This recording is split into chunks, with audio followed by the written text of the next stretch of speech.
eyeballs given it 4 next 4 after service.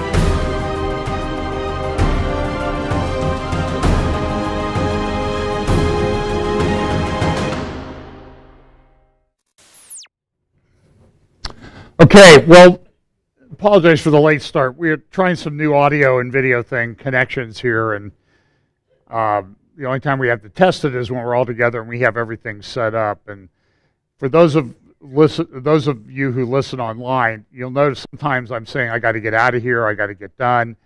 And the reason for that is we rent a building and we have to tear up and set down. And so if I go over, that means there's a lot of people that don't get to go home with their families when their families are ready to leave. So that's the reason why we're on sort of a time limit here. So this week, I posted something on my Facebook page yesterday about that my update this week might not be as upbeat as it usually is.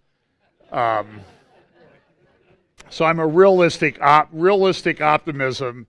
Look, in the end, I know how this thing works out. Until then, though, it's going to be, I believe, a very turbulent time. And I don't know anywhere in the world that you could go. Next week, I didn't have time to get it done. I'm going to play you a little sort of a war game scenario that you can do, and I'll show you how to do it at home. There's an app that you can do this on. For example, I think one of the things they use is a smallpox outbreak and what happens. And it's pretty stunning. It could be frightening if you didn't know where you were going to end up. That's the way I look at it. And we'll look at that next week. I did not have time to get it done this morning. I thought, though, since it's a little bit of a heavy week, I would start off with something humorous. And a friend of mine sent me an email with things that are called neologisms or neologism. And what it means is it's a newly coined word or expression. Because we know there's always words being added to the vocabulary, especially in the English-speaking world. So here are some neologisms, some new words that people have made up. For example, here is one that's called sarcasm. And it's a noun, and it means the gulf between the author of the sarcastic wit and the person who doesn't get it. Ah, you got it. Okay. Good sign. This one, boson, noun, the substance surrounding stupid people that stops bright ideas from penetrating. The boson layer, unfortunately, shows little sign of breaking down in the near future. I wrestled with this one, but I said it to my wife, and bless her heart, she got all of them, and she's very intelligent, so I thought that was good. So she laughed at this one, so here goes. Castration, noun, the act of buying a house which renders the subject financially impotent for an indefinite period. And here's a good one, hepatitis, noun, it means terminal coolness, and I think that, yes, that's one of the examples of terminal coolness that I can think of. Here's one called the decathlon, the grueling event of getting through the day consuming only things that are good for you. I think I have 2 more. The Doppler effect, the tendency of stupid ideas to seem smarter when they come at you rapidly. Oh, I have 2 more. This one is Carmageddon. It's like when everybody is sending off all these really bad vibes, right? And then like the earth explodes and it's like a serious bummer. And then this one really was my personal favorite. It's called arachnoleptic fit. Arachnoleptic fit. It's a noun. The frantic dance performed just after you've accidentally walked through a spider web.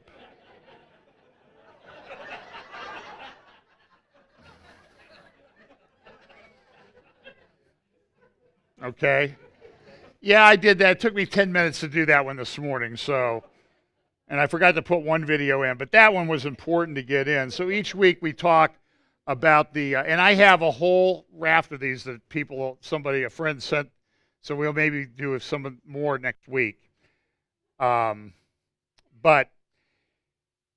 The convergence of events. It's clear that there's a lot of things going on, a lot of things happening geopolitically, culturally. We're going to take a look at some of those things today. It does seem, as I used this graphic last week, that it's like everybody's ready to pop the world, pop the balloon that's the world. And you know what happens when a balloon pops? It kind of goes off in all kinds of crazy directions. So first up, Department of Corrections. Now, this is usually Steve Mitchell who has to do this, but last week I misidentified this bridge as the San Mateo Bridge, which is on the southern part of the Bay, San Francisco Bay. This is really the Richmond, I think Richmond San Rafael Bridge. And if I'm not wrong, I'm sure somebody will correct me. The interesting thing about this, and somebody made a point, we'll shut down a bridge construction project that costs millions of dollars to save a hummingbird egg. And we'll spend millions of dollars a year to get rid of human beings in the womb. It just shows how warped our values have become. This is a report that was issued back in 2011 by the Navy. It's also been done by the Air Force and Army. And it's called the Department of the Navy Diversity and Inclusion Roadmap. And they issued an update to it just about a week ago. After Trump was sworn in, the leadership of the Navy felt it was important to put out this report that talks about they have transgender dress codes and what's acceptable in the Navy.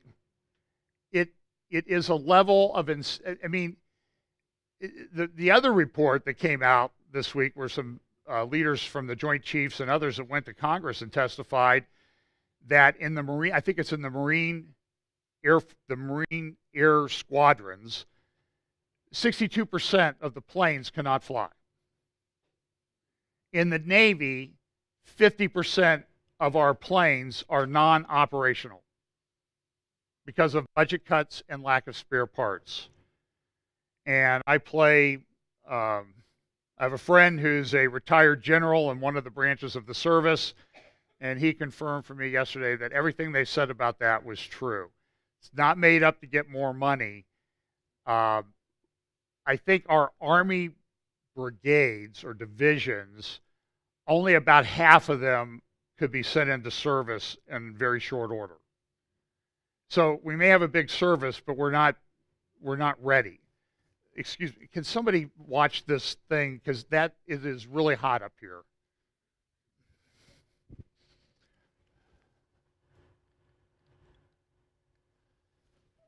I'm not sure why the heat turns on, and it's like blowing right down on me, and you don't want to see me sweat. I even went and got a jacket out today. Elaine Donnelly at the Center for Military Readiness talked about this. There was a report last year that the Thunderbirds, which is the Air Force show, 5 or 6 planes, jets that go out, they got 14 applications for places to replace people. 13 of them came from white males, and that was important for the Thunderbird guy to say we need more diversity because that makes us stronger. Diversity is what always makes us stronger, is what they say. Now, I'm thinking if I'm flying a plane at 600 miles an hour next to you, I don't care what color you are, what sex you are. I want the best pilot 3 feet from me at 600 miles an hour. But this is the way it is. And these are the military leaders that are insisting on this diversity stuff. Elaine Donnelly at the Center for Military Readiness said this to me about the report that was updated on gender and diversity. To me, the most important thing is the audacity of the Navy in releasing the document after the inauguration. Pentagon holdovers need to understand that they work for a new commander-in-chief, and boy, is she right.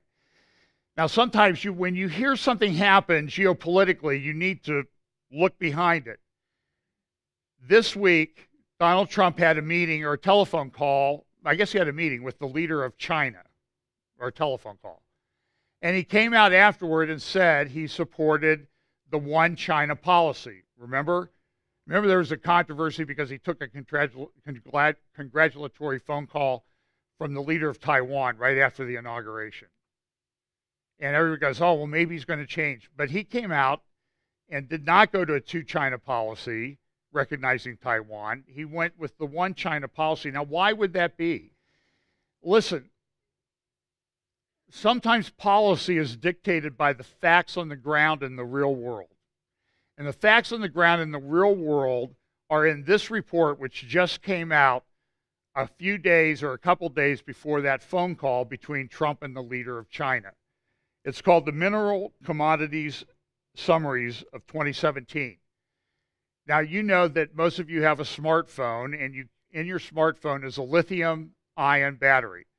Lithium, it can only be mined in a relatively few places on Earth, and a lot of these rare earth elements that we use in our technology are mined in places all over the world, but China has bought them all up. And so for our technology to work in a lot of cases, we have to have some kind of working relationship with China. That's just the facts on the ground. They've been very clever in the way they've done that. So always keep that in mind when you hear it. And it's like, why would he do that? Sometimes there's a very practical reason for why that type of thing is done. Here we have, this is the cover of The Economist out of Europe, courting Russia, can it end well? And they, you know, it's interesting to watch the progression of things, that when Mitt Romney said that Russia was a problem, what happened in the election back in 2008 or 2012? He was mocked. Oh, come on, Mitt, Russia's so over. It's not a problem. Well, Russia's been very clever in projecting power. By the way, Russia's economy is about the size of Italy's. It's not anywhere approaching what our economy is, but they do have a lot of control over Europe because of the gas and that sort of thing. But Russia's been very good at projecting their power. But now the most rabid anti-communists are the Democratic Party, which is made up of a bunch of communists. It doesn't really make any sense. In the New York Post is an article this week about Barack. He won't Barack down is the title of the editorial. You can go read it. It's pretty good. He has set up all of these organizations. The other thing that's going on is that, and I'm not a fan of Alex Jones. I watched something of his last night. It was probably the first time in 6 months I've seen anything he did. And I think what he was ranting about was right, is that there's a war going on within our government. The civil servants that are holdovers from the prior administration they're fighting Trump on everything. And the Democrats are keeping him from getting his cabinet people in place to go in there and clean house. So this is, you know, pray for our leader. You should always pray for our leaders. But there's a tremendous amount of opposition to whatever he is doing from within the federal government.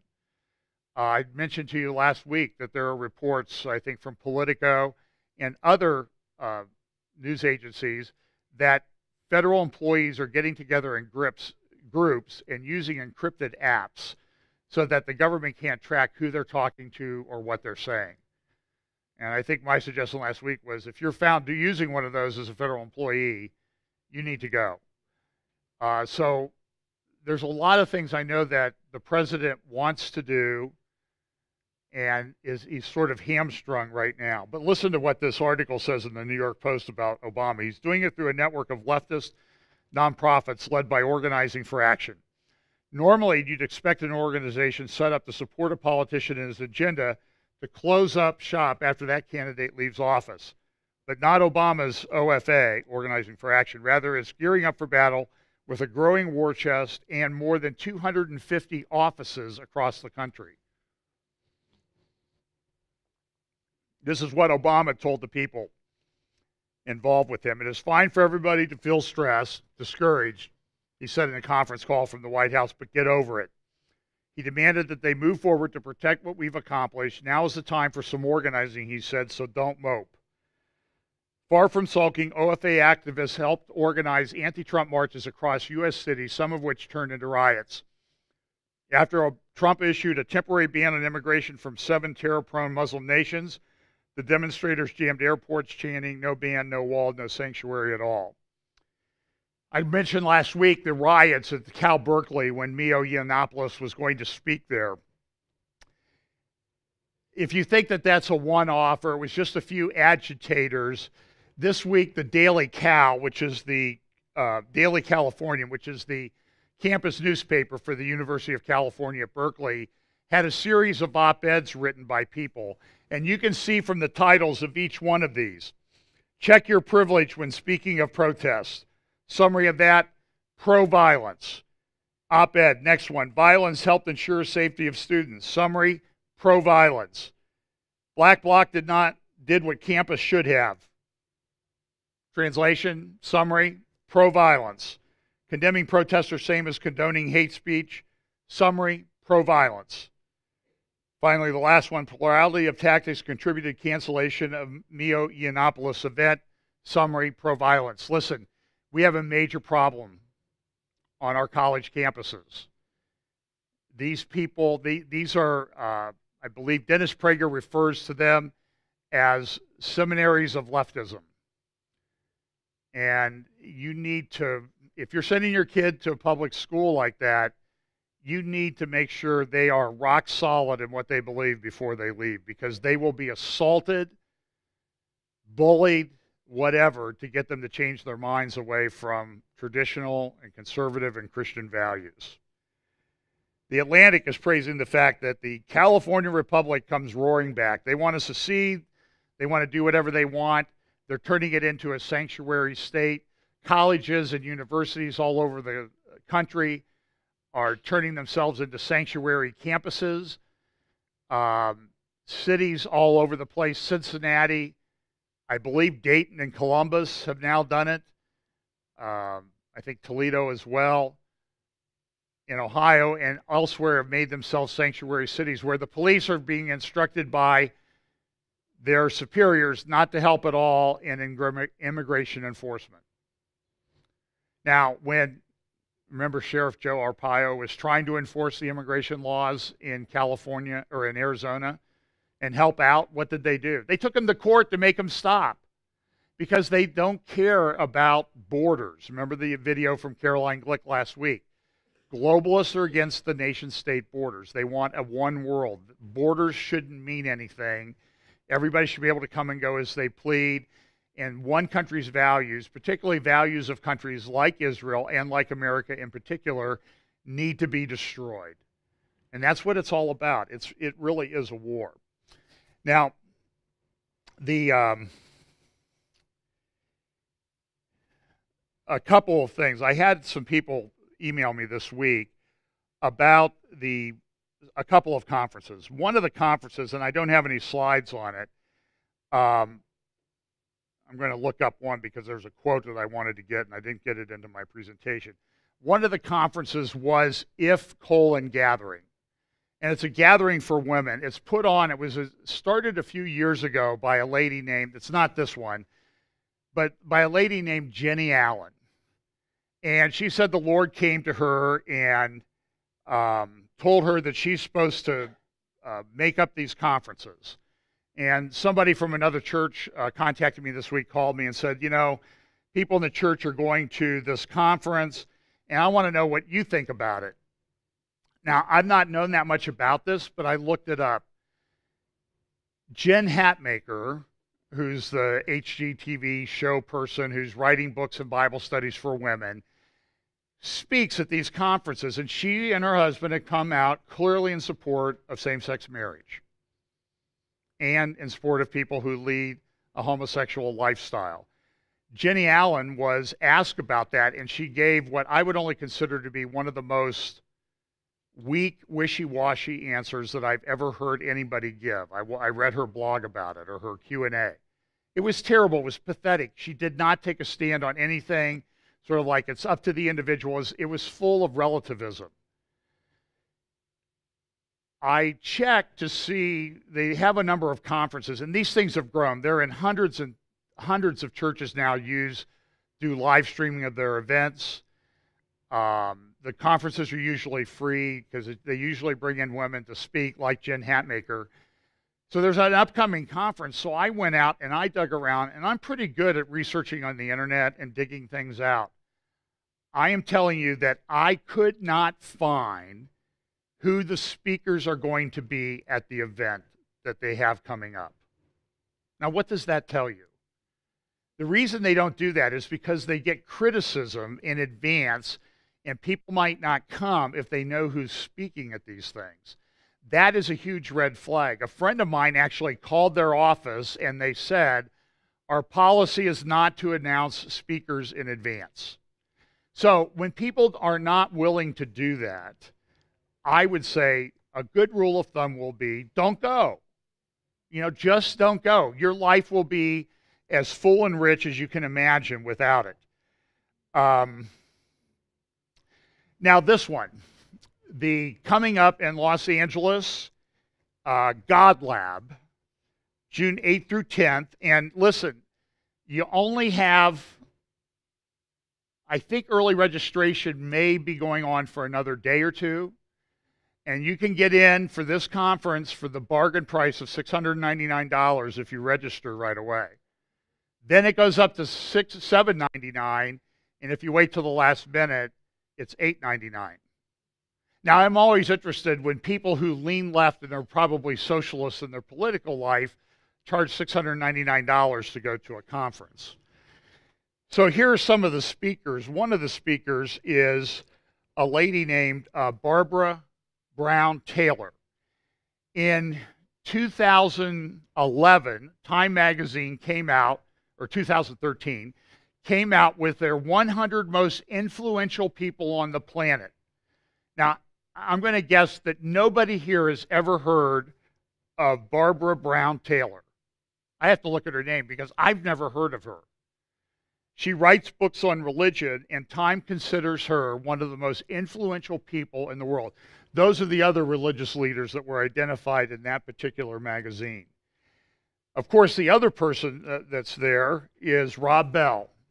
He's back speaking at Christian conferences. I guess he's done making the money that he can off of the Oprah circuit. A number of years ago, he had a book out. I actually had a copy of it, and I think I either burned it or shredded it and threw it away because I didn't want anybody else to find it and actually read it, called Velvet Elvis. And I would say that Rob's books were, pretty thin, and most of the pages were white spaces, just like the cover there. And I would say that the value, the intellectual and theological value that you got from that book would be found in the white spaces. Because if you actually read the black type, you would be misled. So that was Velvet Elvis. Of course, then he came out with the one where he said, hell didn't exist. That's Love Wins.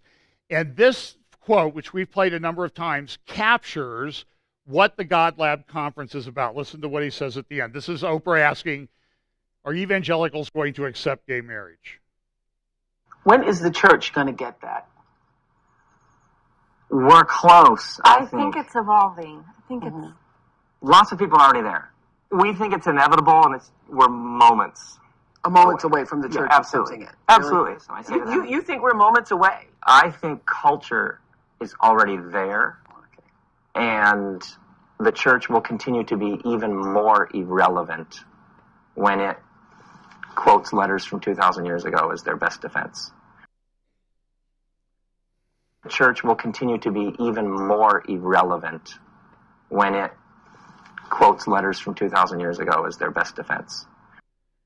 And that's the title of the conference. It says, can an ancient book guide us into the future? Okay, now listen. Maybe somebody could set up a GoFundMe account. I'm willing to give you the summary of that whole conference, the right answer to that question. Can an ancient book guide us into the future? $2.99. No period, by the way. $2.99.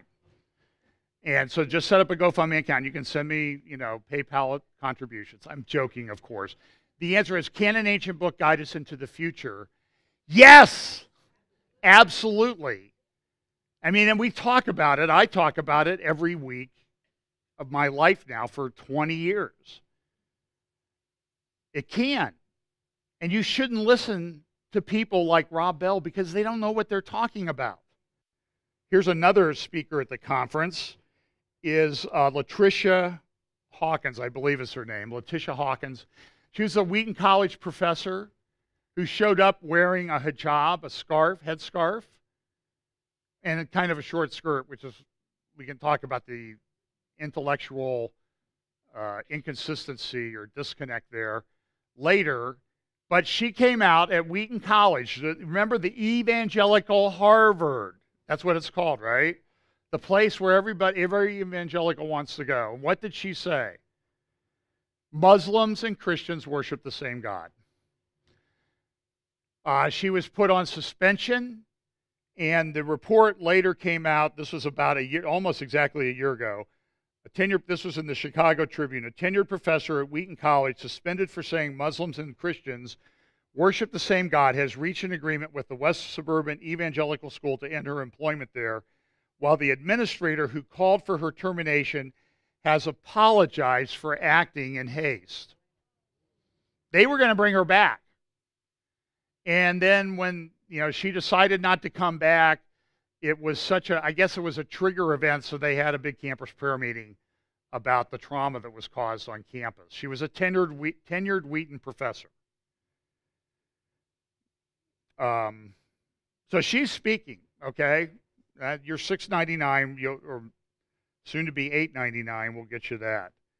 And then here's Diane Butler Bass, who has written a book called Christianity After Religion, The End of the Church and the Birth of a New Spiritual Awakening. And listen to what she says here in this book. This is from pages 36 and 99 of the book. Conventional, comforting Christianity has failed. It does not work. For the churches that insist on preaching it, the jig is up. We cannot go back. Now, she's considered in the emerging church and among other evangelicals to be an evangelical. This is from Lighthouse Trails, quoting from her book. We cannot go back, and we should not want to. In earlier American awakenings, there were two. Remember the first and second? And the second was a complete failure. It led to the burned-over district up in upstate New York. Charles Finney was probably the leading evangelist. I'm pretty sure Finney was not even saved. And he was the one who started essentially the altar call. He was the second president of Oberlin. You can go and see his grave up there at the cemetery in Oberlin. But be careful when you're walking around. You might step on somebody from Bethel Church who's there doing some grave soaking or something to soak up the spirit of that false teacher. In early American awakenings, see, I was there. That was a good sentence because I got like 4 shots in. In early American awakenings, preachers extolled old-time religion as the answer to questions about God, morality, and existence. This awakening is different. It is not about sawdust trails, mortification of sin, putting to death the old man, and being washed in the blood of the Lamb, the preaching of the cross. The awakening going on around us is not an evangelical revival. It is returning to the faith of our fathers or recreating it is not returning to the faith of our fathers or recreating our grandparents' church. Instead, it is a great returning to ancient understandings of the human quest for the divine. And listen, what she means by this is anything goes. And these people are into mysticism, centering prayer, lectio divina, all of those pagan practices. They love Merton. They love Thomas Keating. All of these things, they are false. And they are big into the spiritual formation movement, which, by the way, now I don't even have a slide on this. That is now a major in many evangelical colleges, spiritual formation. A mix of mysticism and psychology. It is not, in my view, based on my research, and I know Steve Mitchell would agree 100% with me, it is not biblical. And so when you see these spiritual formation programs and now majors at Christian colleges, you need to dig into what they're really about. Because you're going to find Richard Foster's Celebrations of Dissonance. You're going to find Merton, the Catholic monk who was really more Buddhist than anything else.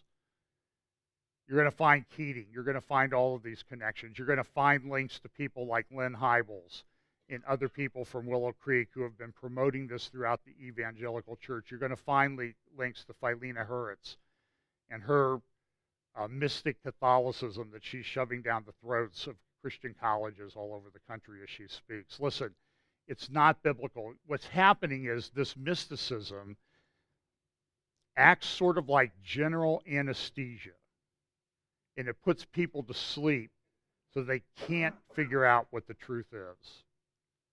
And you need to avoid it. And then finally, the last guy is N.T. Wright. Now, N.T. Wright is an Anglican bishop from England. He wrote a great book, Defending the Resurrection, a long time ago. And I think that book is pretty good. But in later years, N.T. Wright has done what a lot of Christian leaders do, unfortunately. Look, I pray that it doesn't happen to me. I pray that it didn't happen to people that I know. But what these evangelical leaders, Christian leaders do, is they will be very good for a short time. And when they are good like that, they build up a tremendous capital account of goodwill. And then they change and they spend the rest of their lives draining that goodwill account down to zero. And I think a lot of them hope that they die before they've completely gone bankrupt in their goodwill account. Tom Wright, N.T. Wright, is one of these people. He came out with a book a number of years ago, Rethinking Paul, New Perspective on Paul, and essentially changed to away from individual atonement for sins and to sort of a group thing. He then came out with another book called In the Day the Revolution Began. This is one of his most recent ones, Reconsidering the Meaning of Jesus' Crucifixion. So when you see somebody say doing this, reimagining the faith, rethinking Christianity, reconsidering the crucifixion, what should happen?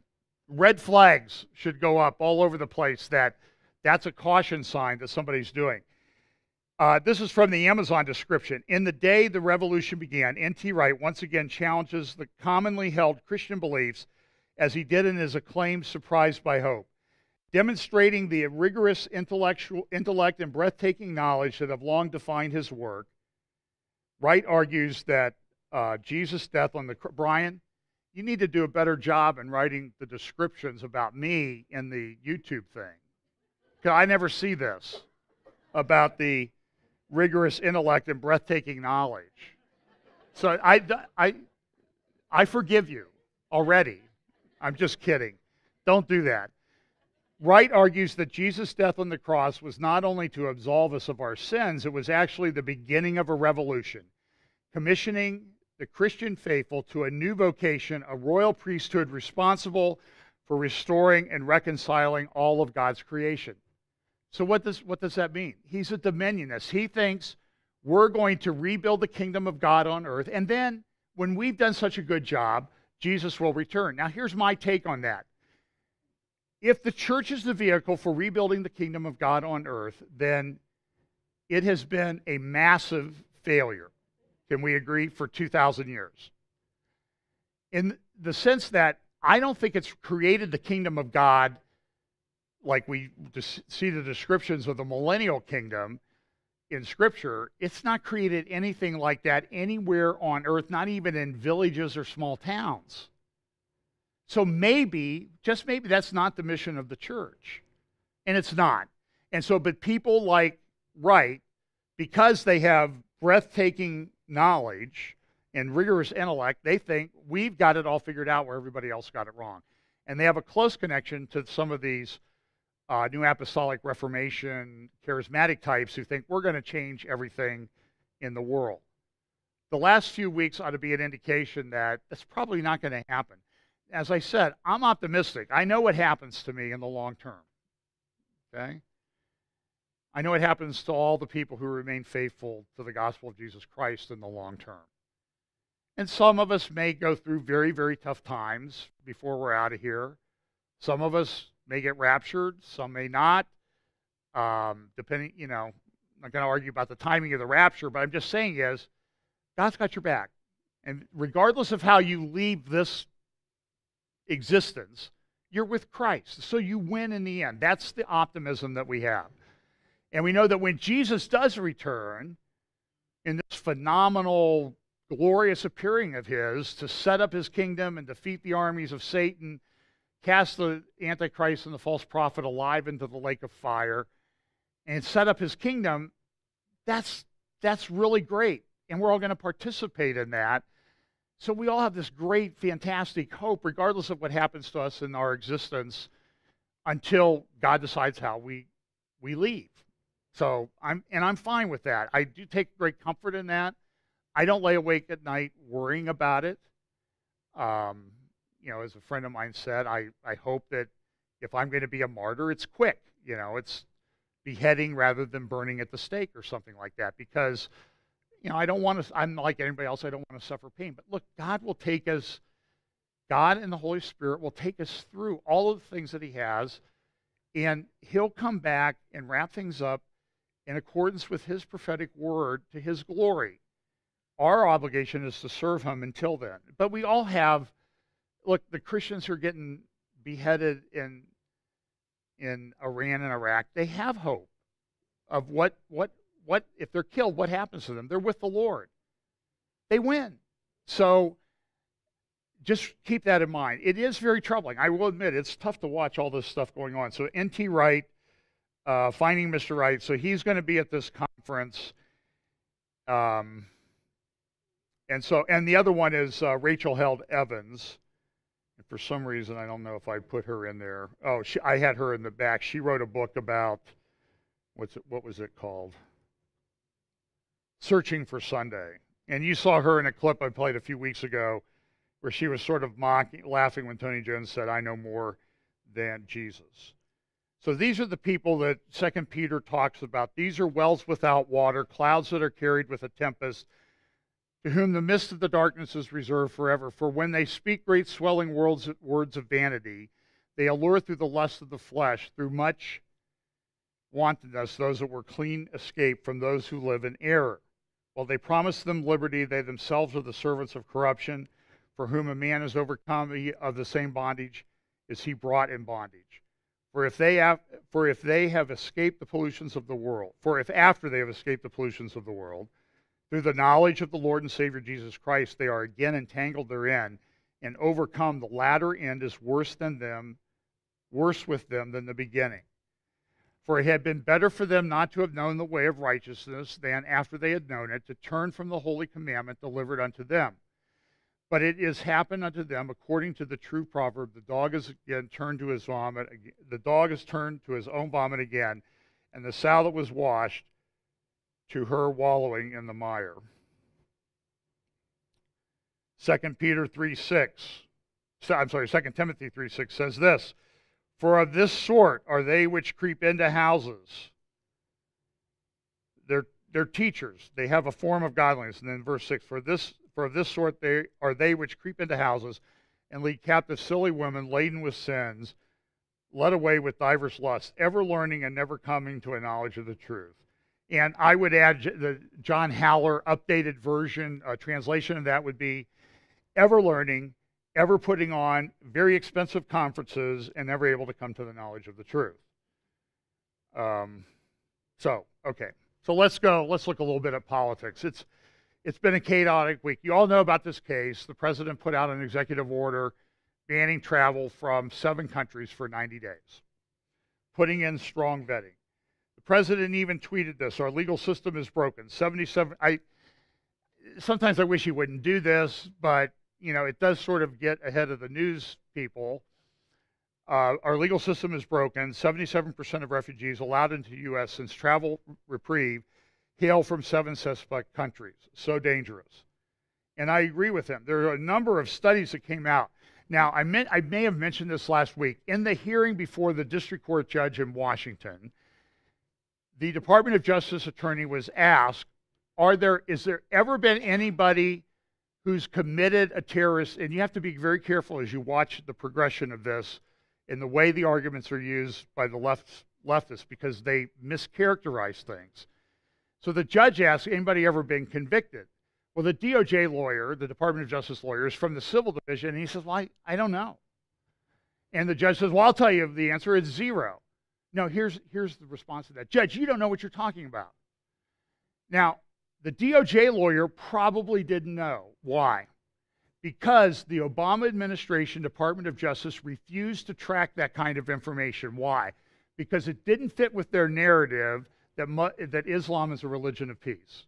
And so they didn't want to track people that might sully or undermine their narrative, the truth that they wanted to create. And they were pretty effective at this. But it was the same people in DOJ, Eric Holder and Hillary Clinton at State, that went into our friend Phil Haney's computer at the Department of Homeland Security and deleted all of his records off of the computer system, where he had tied together the connections between all of these mosques that are preaching and pushing terror in the United States and their connection. And to the extent that Phil is convinced, and having talked to him a lot about it, I'm convinced he's correct. There was a good chance that San Bernardino and Orlando would not have happened if that information had not been deleted off of the system, or maybe not happened to the extent that it had. So the DOJ lawyer didn't know, and the judge certainly didn't know, okay? And this is the problem. The judges are unaccountable. So I just will say this in case any judge that I'm ever in front of is listening to this. I'm talking about other judges other than you. Look, they're not accountable, okay? And it can be very intimidating to be in federal court. I'll admit that. They have a lifetime appointment. And there's only been a few impeached. There was, I think, Alcee Hastings down in Florida was impeached a number of years ago because he was taking bribes and whatnot. So he was impeached. He was thrown off the federal court bench.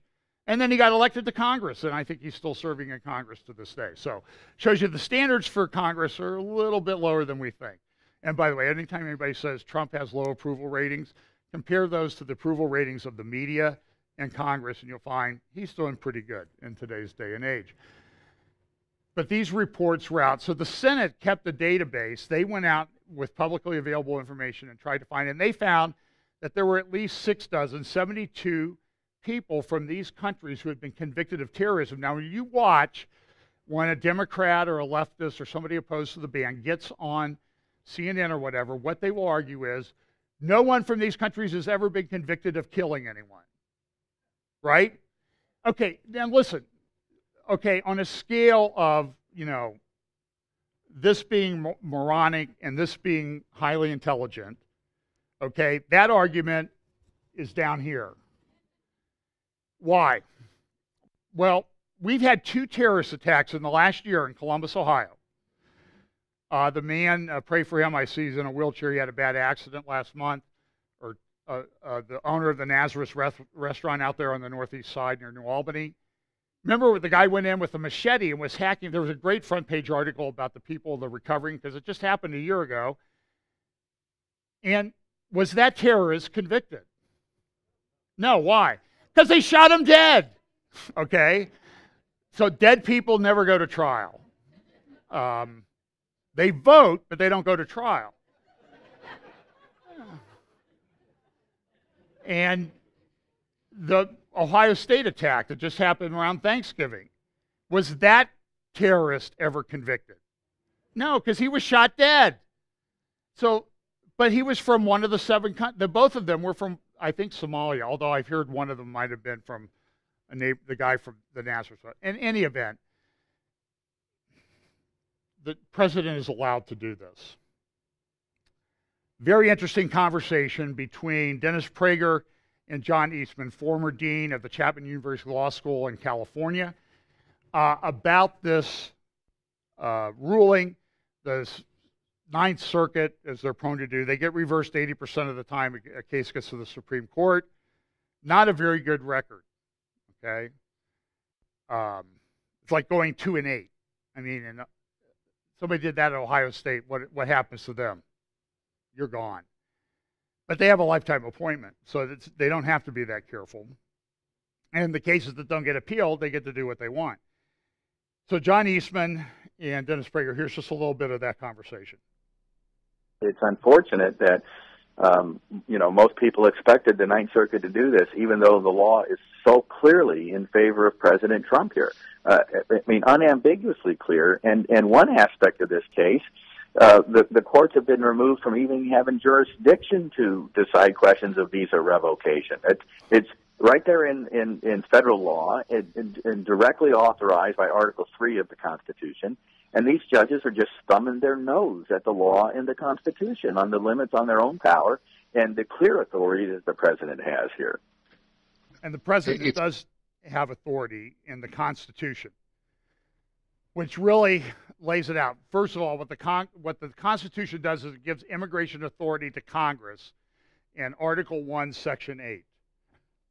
Here's a little bit more of the conversation between Prager and Eastman. They're going to talk about the statute that Congress enacted pursuant to its authority. It's been on the books for a long time, probably 65 years. And listen to this part. That's right. And you've got another federal judge in Boston who issued a thorough opinion citing the statute, citing governing Supreme Court precedent, which says, look, the decision on whether we admit somebody or not to this country is no right. It's a privilege, and it is vested, whether we do that or not, is vested in the political branches of the government, particularly in the president, largely immune from judicial review. And he upheld the president's order. And then you get a judge in Seattle that issues a nationwide injunction that effectively vacates a judge in Boston who, he has no authority to do that. Is there a precedent for this? No, this is stunning. Let me give you another aspect of this, because they're focusing on the due process clause in the Ninth Circuit opinion. The Supreme Court has made clear that because you don't have any right to come into the United States, you have no due process rights because you have to have some property or liberty interest that's being deprived before we attach process to it. Without any right or liberty interest or property interest in coming to the United States, no due process. But the courts have also dealt with, and one other aspect of the order revokes visas of people already here. There are some due process rights that could possibly attach. And he reads the statute. I probably turned the slide too quickly. Whenever the President, 8 U.S.C. Code, Section 1182, Part F, suspension of entry or imposition of restrictions by President. Whenever the President finds that the entry of any aliens or any class of aliens into the United States would be detrimental to the interests of the United States, he may, by proclamation and for such period as he shall deem necessary, suspend the entry of all aliens or any class of aliens as immigrants or non-immigrants, or impose the entry of aliens any restrictions he may deem to be appropriate. So what did Congress do? They ceded their power to the President. The courts have no say in it. And it's worse. And trust me, Article 3 of the Constitution of the United States sets up the judiciary. Congress has the ability to determine what cases can be heard in the federal courts of the United States. For example, they can set up a mechanism where citizens of one state can sue citizens of another state. So, for example, hypothetical, this has never happened, okay? If my wife put stuff that I like to use someplace where I can't find it, I can't make a federal case out of it. And bless her heart, she's been on an organizing tear, and the house looks great, but I told her, just quit moving my stuff because I can't find it. But I couldn't make a federal case out of it because it has to be between citizens of different states. We both are citizens of the state of Ohio. So as long as that is the case, I couldn't sue her in federal court for it. And plus, you also have to have a threshold limit of $75,000 or $100,000 in controversy. And nothing I have, trust me, is worth that much. And certainly not worth suing my wife over. I want that to be clear. But the courts the Congress has limited the jurisdiction of the courts. Here's another discussion between Prager and Eastman. There are some due process rights that could possibly attach. But Article 3 of the Constitution gives Congress full authority to deprive lower courts of jurisdiction to consider any matter. And here's Section 1201 of Title 8 of U.S. Code. After the issuance of a visa, the Secretary of State may at any time in his discretion revoke such visa. And then this is the key part. And again, this is not cited by the Ninth Circuit panel. There shall be no means of judicial review of a revocation of visas. I mean, it cannot get any clearer. This is a usurpation of power. Will it go to the Supreme Court? It will. But, the Supreme Court, having a few years ago in a case dealing with Guantanamo Bay, Congress revoked the appellate jurisdiction of the Supreme Court to consider that matter, and the court ignored it. I mean, this really is stunning. We have gone from judicial review to judicial supremacy to judicial tyranny and despotism. This is stunning. And in response to an election, they are deliberately undermining the authority not just of the president but of the American people to decide the course of action of this country. And he's right.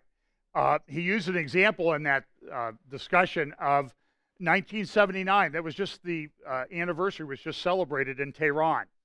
Death to Israel, death to America. That's who they want to get. So the Islamists this is 1979 when the embassy in Tehran was stormed, people taken hostage under the Carter administration. Jimmy Carter, the great social justice warrior now, what did he do? He banned all visas. He revoked all visas of all Iranians. All of them. What happened? A group of Iranian students from University of Michigan went across the river in Detroit to Canada for an evening of entertainment. And when they tried to come back across the border, what happened? They couldn't get in. What did they do? They sued. What happened in the lawsuit? The court threw the case out. Why? Because this statute said no judicial review of revocation of visas. The courts have absolutely no power to do it. This is a judicial coup. That's the words of John Eastman. This is judicial tyranny. So Congress needs to do something. They can break up the Ninth Circuit. They could impeach the judges if they wanted to, I think, but you got to get 2/3 vote to do that. And like I said, it's only happened half a dozen times or so in the history of the United States. So I don't think that's going to happen. Trump was talking last night. He was down in Florida meeting with the Japanese Prime Minister that he might issue a new order. Just tear up this one, which would moot the case and throw it out, or he might wait a little bit to see how the Supreme Court nomination goes. They have 30 or 60 days to appeal that ruling. The TRO is really only effective for another week. Depends whether the lower court would extend it. It's now being reported that the Ninth Circuit is asking for briefs to be filed simultaneously, I think tomorrow, by the Department of Justice and by the state of Washington, which, by the way, they have no standing to bring this lawsuit. They have no particularized injury. Okay, they claim injury because foreign students can't come to our campus and pay our outlandish, ridiculous tuition rates for out-of-state students. That's not injury, okay? That's not, it's easy to understand injury if you get run over by a car. You have an injury that you can sue for. They don't have anything. This is all, on every single level, this is complete nonsense. Even Alan Dershowitz, a left-wing person, but he respects the Constitution and the laws of the United States, says this is nonsense. Other left-wing professors have come out and said the same thing. This is judicial tyranny. Trump's reaction has been they're going after picking up illegal aliens who have been convicted of crimes. Here's some things just sort of related to this to show how the judges don't know what they're talking about. Democrats think Muslims are worse off here than Christians are in the Muslim world. This is a Rasmussen report survey just released this week. Listen to what this says. 56% of Democrats believe most Muslims in this country are mistreated. But look at this, a view shared by 22% of Republicans and 39% of voters not affiliated with either major party. We've lost our minds in the United States. Are you kidding me? Yeah, was this Muslim Somalian who ran over and tried to stab people down in Ohio State mistreated? No. He got what was coming to him. Fewer Democrats think most Christians are mistreated in the Islamic world compared to 76% of GOP voters and 64% of unaffiliated. But those numbers are just stunning. Nearly as many voters under 40 think most Muslims are mistreated in America, 51%, as think most Christians are mistreated in the Muslim world. Older voters by a 2-to-1 margin believe the treatment of Christians in the Muslim world is worse than that of Muslims in this country. Here is, I'm going to have to find her little, I may have deleted it. This is the head of foreign policy in the EU, and I think,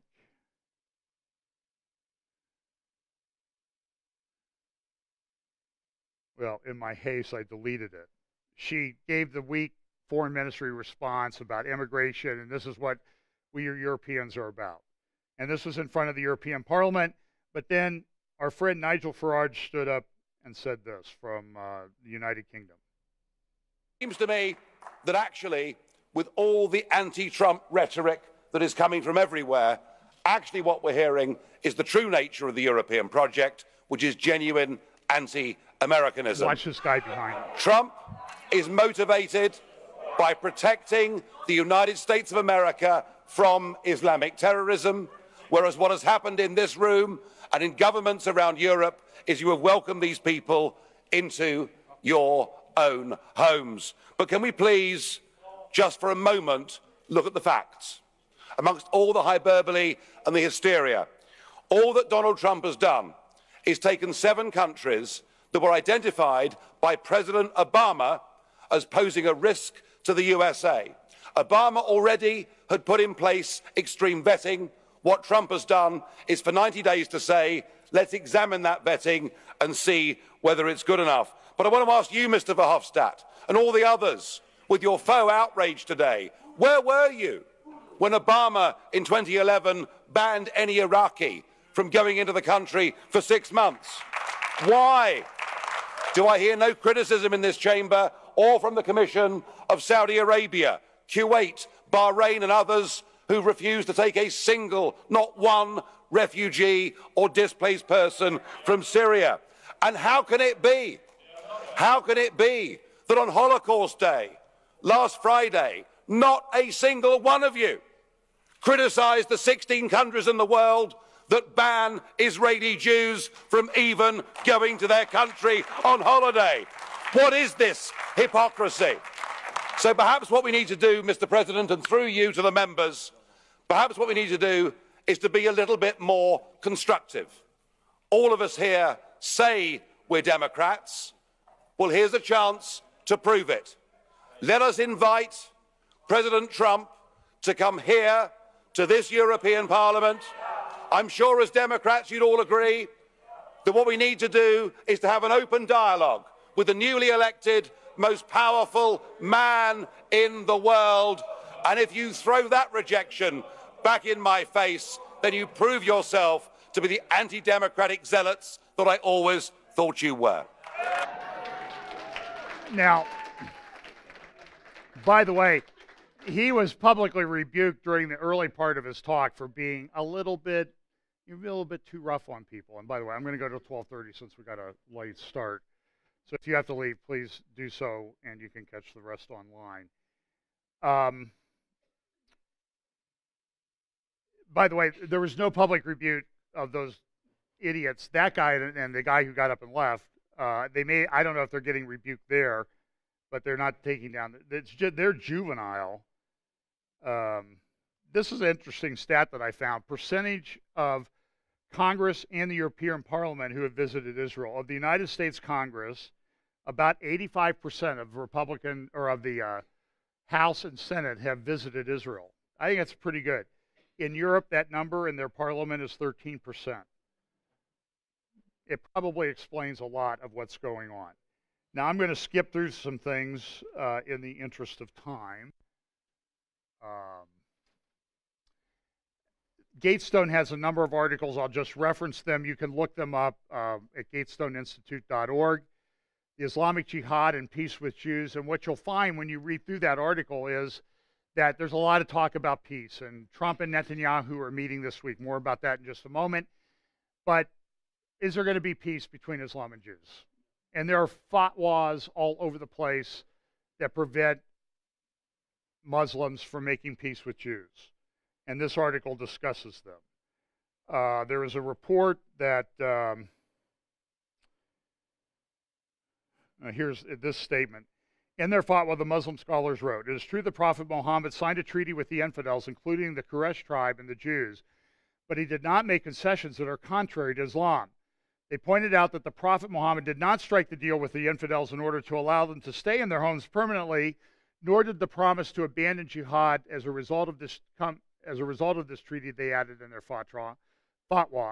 There is no evidence whatsoever that the Prophet or any of his successors had made peace with infidels controlling Islamic lands," the fatwa said.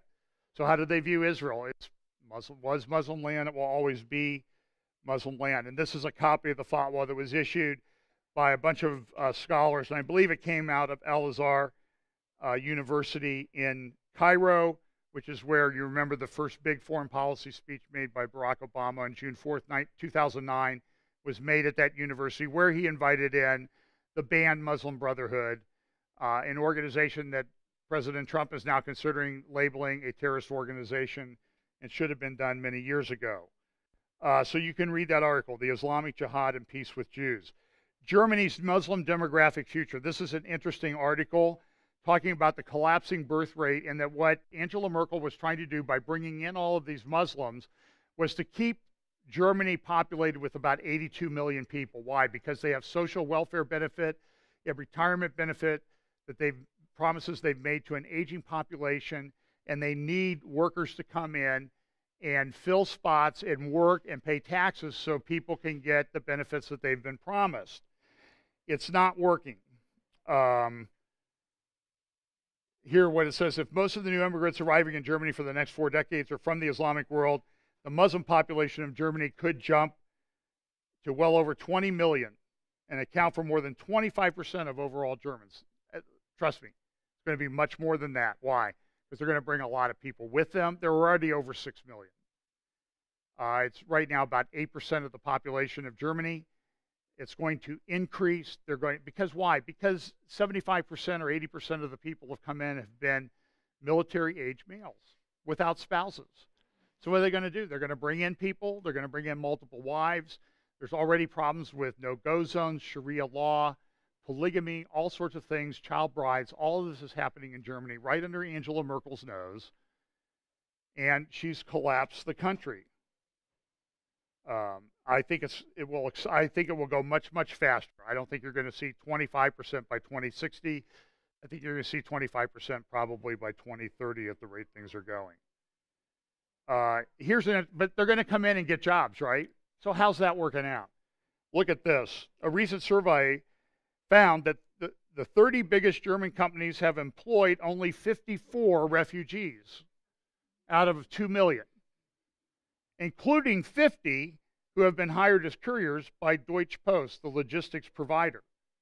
So among the 30 largest, other than the 50 that work for this one company, there's been 4.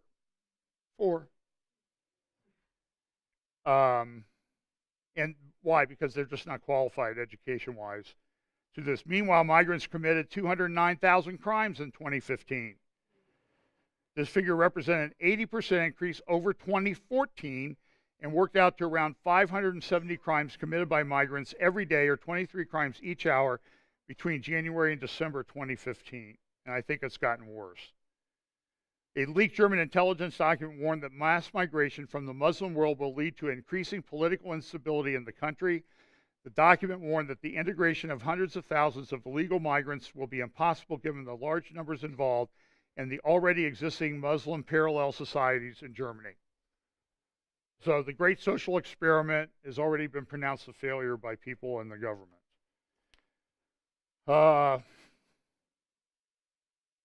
Same thing is happening in Sweden. No-go zones, rapes, off the charts. People encouraged not to talk about it, not to report rapes. It's the society, from my perspective, appears to be collapsing.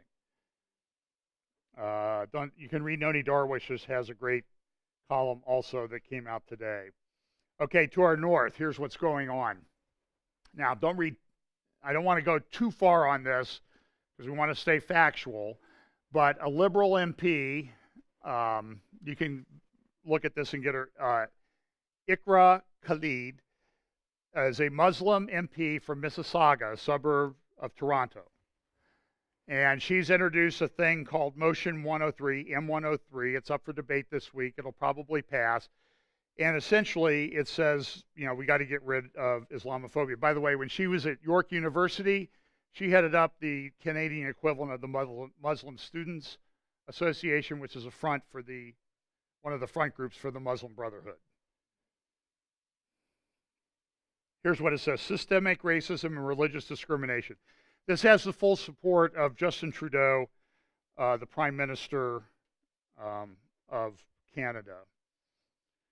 That, in the opinion of the House, the government should recognize the need to quell the increasing public climate of hate and fear, condemn Islamophobia and all forms of systemic racism and religious discrimination, and take note of the petition that was delivered to the House of Commons, request a standing committee to undertake a study to look into this as to how bad the problem is in Canada, and then the committee should present its findings. So what's going to happen? This will pass.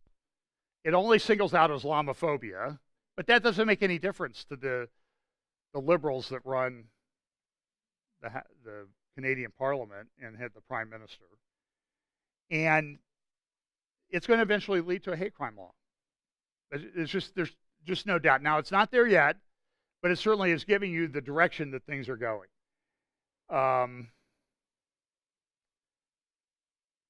So this is an article in the Toronto Sun talking about it. Scratch below the surface and immediately clear this is hardly about religious discrimination in general. It singles out Islamophobia by name and nothing else. There's no mention of anti-Semitism. And why not? Well, because the facts would support a claim of anti-Semitism. Here are the Canadian reports from 2013. Police reports, upper line is number of police reported hate crimes motivated by religion, 2013. What's the top line? Jewish, 3 times the amount of Muslims complaints. So the facts are there. Its first point, this editorial says, is to recognize the need to quell the increasing public climate of hate and fear. What a vague and unsubstantiated sentence. It sounds like the Ninth Circuit. This is lawmaking, folks, not social justice warrior blogging. It continues, these violent individuals do not reflect in any way the values of the teaching of all the religion of Islam. This is a false charge that's always raised. You've heard these arguments over and over. It's nonsense. So,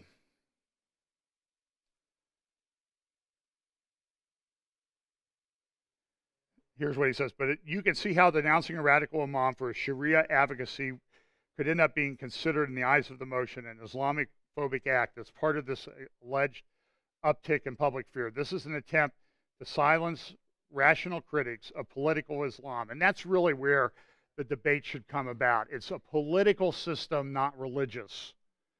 We need to get over this. We need to make this distinction.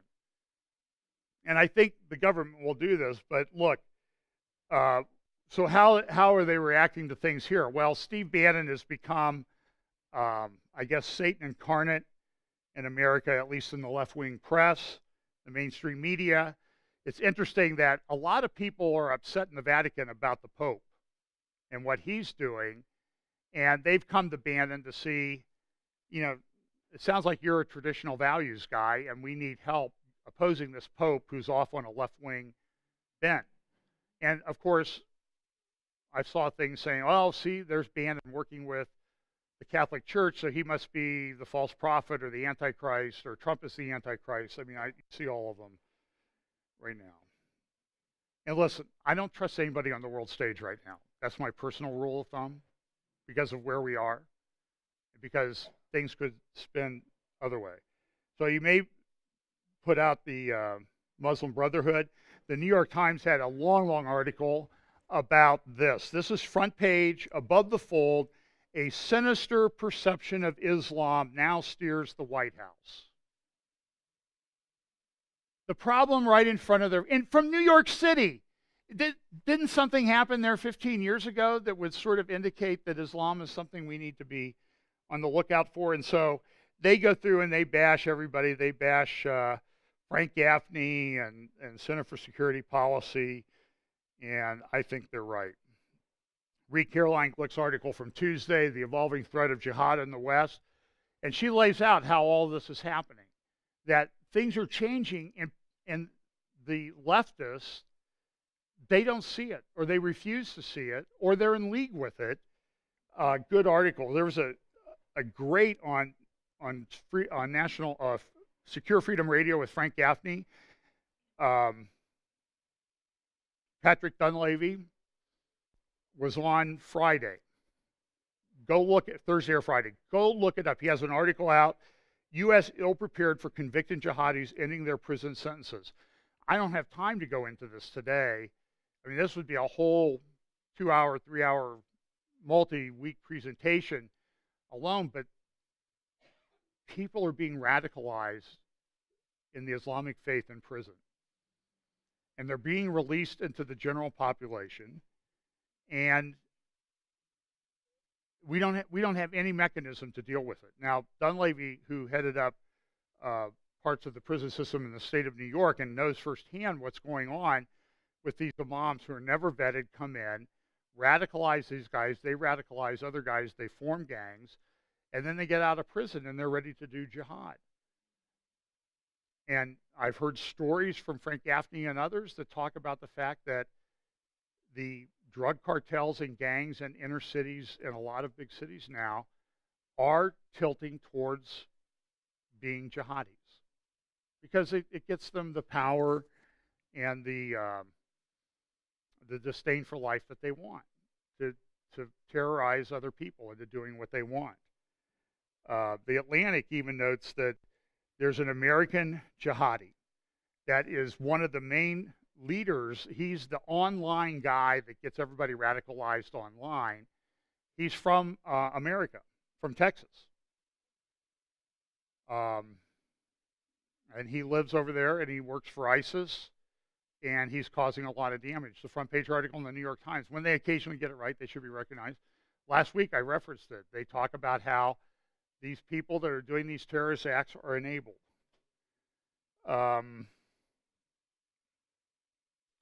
Here's a conference taking place in Melbourne, Australia.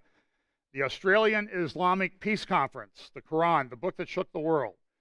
Now, this is what they have on their website today. A couple days ago, this was the ad that they had. They had all the speakers, including the women. Now, look what they did to the women. They blacked them out. So they asked one of the women about it. They said this: due to the growing Islamophobia, our campaign team wanted to be extra cautious with female guests so they wouldn't be targeted in the streets. Guess what? Here's my assessment of it. That's a lie. That's Takia. That's what they do.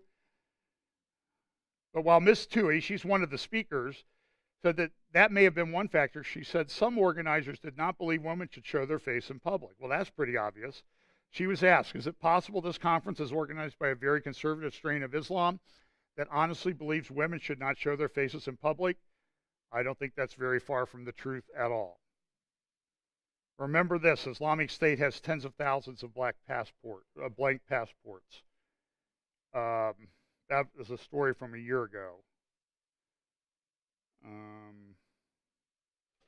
Okay. 2 more quick things in 4 minutes. This is a full-page ad from the Washington Post on February the 8th. Back of the front section. Listen to the title of this. Talk about arrogance. Top evangelical leaders from all 50 states call on President Trump and Vice President Pence to support refugees. As Christian pastors and leaders, we are deeply concerned by the recently announced moratorium on refugee settlement. Our care for the oppressed and suffering is rooted in the call of Jesus to love our neighbors as ourselves. The story of the Good Samaritan, Jesus makes it clear that our neighbor includes the stranger and anyone fleeing persecution and violence regardless of their faith or country. That's not the point of that story. That's not what it's about. But, okay, here we go. We're going to do a little eisegesis and twist the scripture to support are left-wing political views. By the way, real quick, they say Jesus was a refugee.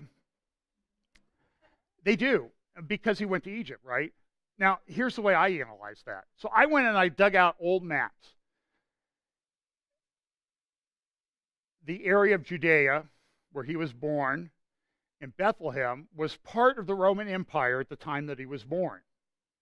Because of threats from Herod, they fled to Egypt, which was also part of the Roman Empire. Now, to me, that doesn't sound like you're a refugee. It sounds like you got out of town so you don't get killed. And there was a point of that about Jesus being called out of Egypt. My son called out of Egypt. But I don't think he qualifies as a refugee. But all these people run around, oh, he was a refugee. I don't buy it. I'm not convinced me. I'm able to be convinced. But you better bring facts when you do it. So here are some of the signers of this. Tim and Kathy Keller, pastor and author in New York City. Bill and Lynn Hybels. I wish I had time to play Lynn Hybels' statements about refugee status and Palestinians and all that. Ed Stetzer used to head up something in the Southern Baptist, Lifeway Press. He's now at Wheaton College, and I think he's the interim pastor at Moody Memorial Church. He fills the pulpit. I don't know if Lutzer is retiring or what. Ann Voskamp. Go look at Pastor Steve's thing about her. Max Lucado. Leith Anderson, head of the National Association of Evangelicals and pastor at Wooddale Church in Minneapolis. Stuart and Jill Briscoe. Let's see other names you might. Rich Nathan, Vineyard Columbus. Joel Hunter, Northland, down in Orlando. Bob Roberts at Northwood Church. He's the one who holds all the Chrislam conferences. Richard Mao, used to be head of Fuller, or may still be head of Fuller Theological Seminary. So they're all there. And this is a tweet from one of the pastors, Shay Strickland. Look at the book he's reading. The Day the Revolution Began. Remember what I said about Frank N.T. Wright? And look who else he's retweeting.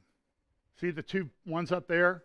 Pope Francis, evangelical pastor. I don't know where he is theologically. I'm just telling you, those are red flags. Giant, huge, big, enormous red flags. Let's see. Well, I'll play this next week. Have you seen the gumball thing on immigration? Look, if you have to leave, now I got to get it. The cruise we got to set up. Should I play it or not? Play it or not? I think I should not play it. I'll put a link to it in the show notes. Very interesting. How long is this thing?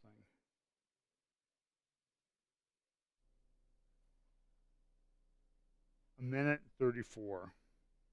Okay, I'll play it. This is why the evangelical thing on immigration doesn't work. Whoops.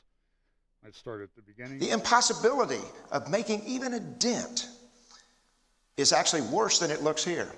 Because last year, when we took 1 million immigrants, these countries added, births over deaths, 80 million more people into the impoverished populations. Each gumball represents a million. And this year, Congress is bringing in 1 million legal immigrants. And this year, according to the United Nations, these countries are expected to add another 80 million people. And next year, you can be quite sure that Congress, unless stopped by the American voters, will bring in another 1 million immigrants. And these countries, unfortunately, will be adding another 80 million people into these impoverished nations. We could take 5 million a year, but we'd never get ahead of what's happening in these countries. Not in this century. Don't you see? Immigration can never be an effective or significant way to deal with the suffering people of the world. They have to be helped where they live. 99.9% of them will never be able to immigrate to a rich country. There's no hope for that. Listen, first of all, I object when they identify themselves as top evangelical leaders, okay? Nobody voted them in, okay? And they go off on these tangents, and what they're doing doesn't make any sense. Look, I'm all for helping people. I'm all for sharing the gospel and that type of thing. But, you know, a lot of these guys make hundreds of thousands of dollars a year. And so I'm like, so bring families into your own home. See, here's the distinction between left and right, one of them for me.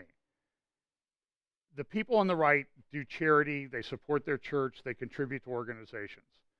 The people on the left want you to support their charity through taxes. That's the difference. And if you ever want to get a left-wing person really mad, make that argument to him. Because I did to a congressman friend of mine. He got a little bit angry. But we're still friends. And got angry because he didn't have a response, because it's true. I'm like, if you want to support it, write a check. You know?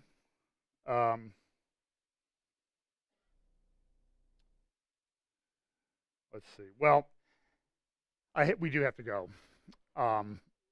There's a very important meeting taking place this week between Benjamin Netanyahu and President Trump in Washington.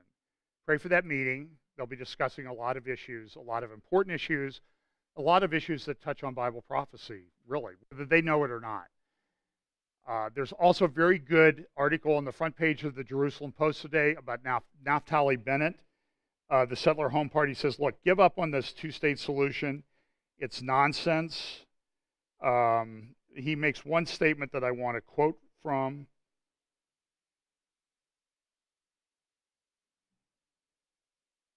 Let's see. He wants no two-state solution.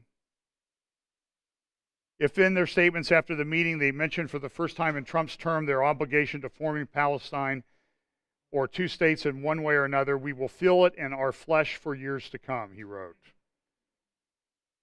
We tried Palestine time and time again. We got 1,000 dead on the streets of Israel, Hamastan and Gaza, and a deterioration in our international image.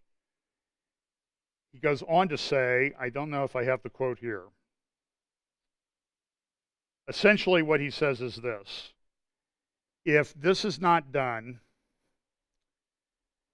this will, and there's a video in his Facebook page you can get that kind of shows his sort of, it's a very good, well done summary. It's all in Hebrew, but I think you can figure it out with graphics and everything. Go watch it. But he says, if we don't do this right, it will shake the earth. And I agree with them 100%. So pray for that meeting. Let's pray. Father, thanks so much. Thank you for the patience of people here today. Pray that you bless us as we go. Keep us always in mind of our ultimate hope, of our future eternity with you because of the salvation offered by your Son, Jesus Christ, for our sins. In Jesus' name, amen.